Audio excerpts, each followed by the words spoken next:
एक जैन संत पे हमला हुआ और इस तरह के हमले पहले भी कई बार हो चुके हैं, क्या कहना चाहेंगे आप इनके? आजकल जो जैन संत मुनिश्री प्रबल सागर महाराज के ऊपर जो गुजरात पे आक्रमण हुआ गिरनार पर्वत पर, सुन करके बहुत दुख तो हुआ, लेकिन ये एक देश के लिए एक बहुत ही कलंकित घटना है। इस पर सारा देश, सारा समुदाय, सारा वर्ग, सारा देशभक्तों को विचार करना अनिवार्य है, क्योंकि इतिहास की भारत की आज़ादी के पश्चात हत्या स्वरूप हमला ऐसा दिगंबर जैन संत पर कभी हुआ नहीं था। ये पहली बार की घटना है और अन्य छोटे मोटे घटनाएं तो चलती रहती थी, वाहनों की घटना वगैरह चलती रहती थी, लेकिन अब इस घटना में ऐसा हो रहा है। क्या ये ऐसा घटना है, इसमें नाम ऐसा आ रहा है कि संत ने संत के ऊपर हमला किया, ऐसा ये आपराधिक है। कहीं कहीं ऐसा होता है कि किसी राजा ने संत पर हमला किया, समाज के व्यक्ति ने संत पर हमला किया, लेकिन ये संत के भेष को धारण करके किस षड्यंत्र के तहत इन्होंने हमला किया है, ये सरकार, देश, समाज और समस्त साधु वर्गों को ये विचार करना है, चाहे वह साधु वर्ग किसी भी संप्रदाय से जुड़ा हुआ हो, क्योंकि इसके साथ साधु और संत शब्द ये जुड़ा हुआ है।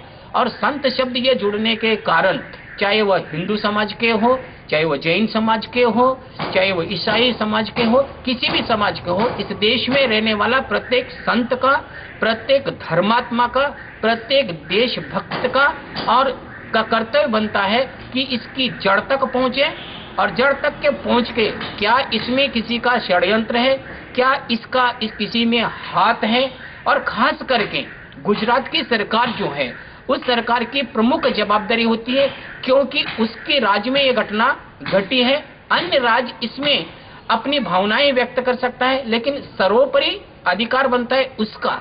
और इससे भी अधिकार एक और बनता है, उस 5वीं टोकी गिरनार पर्वत पर जो संचालन करते हैं, जो प्रमुख साधु है, वह साधु को भी समझना चाहिए। उन्हीं के साधु के एक समुदाय के व्यक्ति ने इस तरह से कृत्य किया है, ऐसा समाचार मिलता है, तो उसकी जवाबदारी सर्वोपरि होती है। जिस तरह से एक स्कूल में किसी बच्चे के साथ, विद्यार्थी के साथ कोई गलत हरकत होती है, तो वो संस्था जो चलाने वाले जो चेयरमैन होता है, उसका भाई एक उत्तरदायित्व होता है कि हमारी संस्था में ऐसा क्यों हुआ, कारण क्या बना।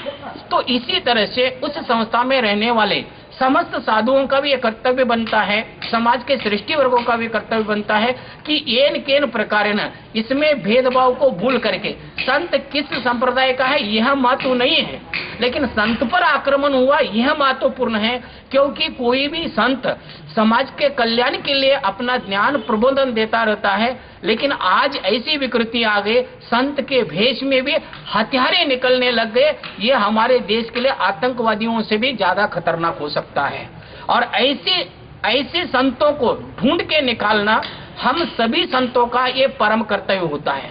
उसमें चाहे वह वर्तमान पत्रकार हो, चाहे टीवी चैनल्स हो, आदि छोटी छोटी घटनाओं को इतना देखते हैं, लेकिन संत के ऊपर के हुए हमले को ये इतना सीधा सा ले रहे हैं। और आज तक कोई ऐसा ठोस निर्णय किंवा ठोस चर्चा सामने नहीं आ रही है। ये समझ में नहीं आ रही है कि ये किस वजह से, किस पर्पस से ये अभी तक ये चुप बैठे हुए हैं और इसके जड़ तक पहुंचने का विचार नहीं किया जा रहा है।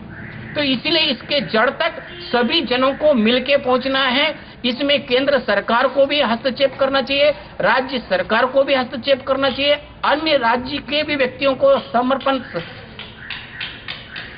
सहयोग करना चाहिए। और इससे भी अहम भूमिका ये है कि यह सबसे महत्वपूर्ण उत्तरदायित्व है गुजरात सरकार की और साधु संतों की, क्योंकि साधु संत एक समाज का ऐसी हड्डी, रीढ़ की हड्डी होती है जो चाहे वह ज्ञान के माध्यम से हर अत्याचार को मिटाने का सामर्थ्य रखते हैं और संत की प्रति देशभक्ति के प्रति आज भी हमारे समाज में अनन्य असाधारण भक्ति और श्रद्धा संतों के प्रति है। संतों के चरणों में आज भी हमारा देश झुकता रहता है। तो जिसके चरणों में झुकता रहता है देश, उस संत का अत्यंत अधिक कर्तव्य बनता है कि वह देश के प्रति अब हमारा उत्तरदायित्व क्या बनता है। हम हमेशा अपना उत्तरदायित्व को न ढूंढे, क्योंकि 50 साल पूर्व अनेक व्यक्तियों ने परिश्रम करके हमारे परम भूमि को आजाद किया है, हमारी उन्नति को प्रदान दिया है, भक्ति के मार्ग को स्वतंत्रता दिलाई है। ये स्वतंत्रता कहीं और मलिन ना हो जाए, वह मलिनता न करना है। तो सभी संप्रदाय के संतों को, जो बुद्धिवंत हैं, जो विचारवंत हैं, सज्जन है और निर्मल मन है, हटवादी से रहते, ऐसे संतों को इसके आगे आना चाहिए और आके इसके जड़ तक जाकर के देश पर एक तरह से विपत्ति का परिस्थिति न आए, समाधान पूर्वक, शांति पूर्वक इसका समाधान निकालना चाहिए। और इसमें सरकार को अत्यंत महत्वपूर्ण भूमिका को निभाना चाहिए। ये ऐसा नहीं है कि एक आधा अपराध करने वाले एक आधा व्यक्ति को पकड़ लिया और जेल में डाल दिया तो समाप्त हो गए, ऐसा नहीं होता है। क्योंकि कुत्ते के शिकार और शेर के शिकार में अंतर होता है। क्योंकि शेर पत्थर फेंकने के बाद पत्थर की तरफ जाता नहीं है, पत्थर मारने वाले की तरफ जाता है।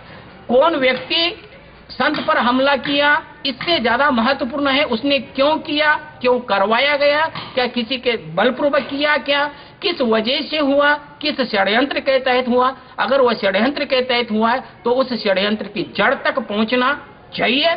अगर आपके पुलिस के हाथ से नहीं होता है तो सीबीआई को सौंप के इसकी जांच करना चाहिए। जिस तरह से हो, जिस प्रकार से हम इसके षड्यंत्र के जड़ तक पहुंच सकते हैं उसके पहुंचना चाहिए।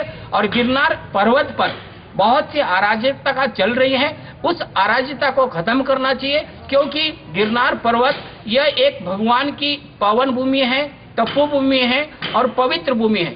इस तपोभूमि पर और पवित्र भूमि पर व्यक्ति श्रद्धा से नतमस्तक होने जाता है, आत्मा को पवित्र करने जाता है, अपने अपराधों को निरपराध करने के लिए प्रभु के चरणों में जाता है। और वह भूमि अराजकता के क्षेत्र से अगर जड़ने लग गया तो एक गुजरात सरकार के लिए एक शर्मनाक बात है।